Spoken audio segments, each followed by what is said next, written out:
they want the greater Israel project to move forward, and they feel they have an opportunity now that they will not have in the future. And they're probably right. In the meantime, the world, despite protests to the contrary, doesn't seem to be too terribly exercised over the mass murder and expulsion of a couple of million people from Gaza, or for that matter, increasingly from the West Bank. Well, hard to argue with any of that, but and you talked about Israel's objectives. I suspect that they go beyond just the Gaza Strip, and they actually look north towards Iran.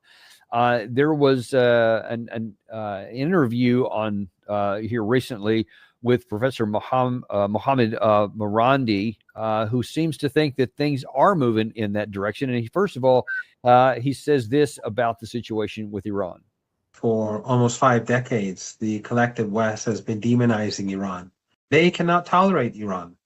But this demonization that has worked so well for 5 decades, I mean, there's no denying that this narrative has influenced views on Iran across the world. Why is it that only this evil country is opposing genocide? Why is it that no other country in this region is sanctioned? So people are waking up to that.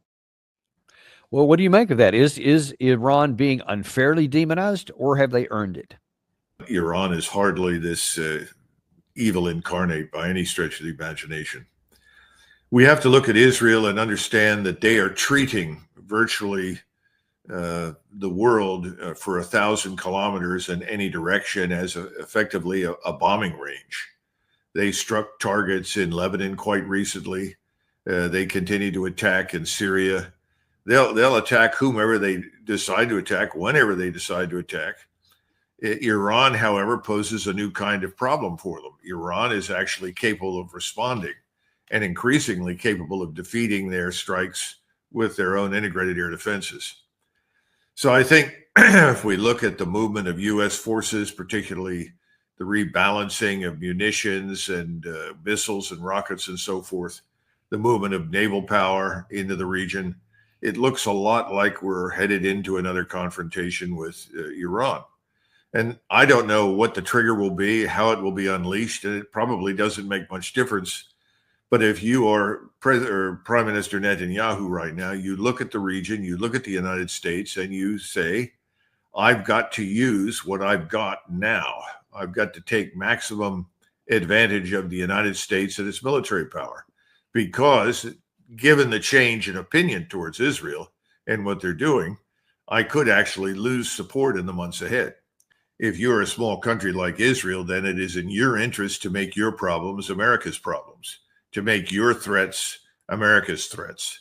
And that's what he's about. He's trying to convince everyone that if for some reason we fail to support Israel's bid to ultimately destroy Iran, to balkanize it, to destroy its government, to effectively remove it, as some of the more neocon scholars would say, remove it from the great chessboard. If we don't do those things, then the world as we know it ends, and we're the next targets. This is not a new ploy. This is a very old ploy. Unfortunately, it's worked rather well for them to this point. The question is, will it work much longer? I rather doubt it. And I don't see any evidence for any interest in Iran in launching ICBMs with nuclear warheads, even if they had them in any considerable strength or numbers, against the United States.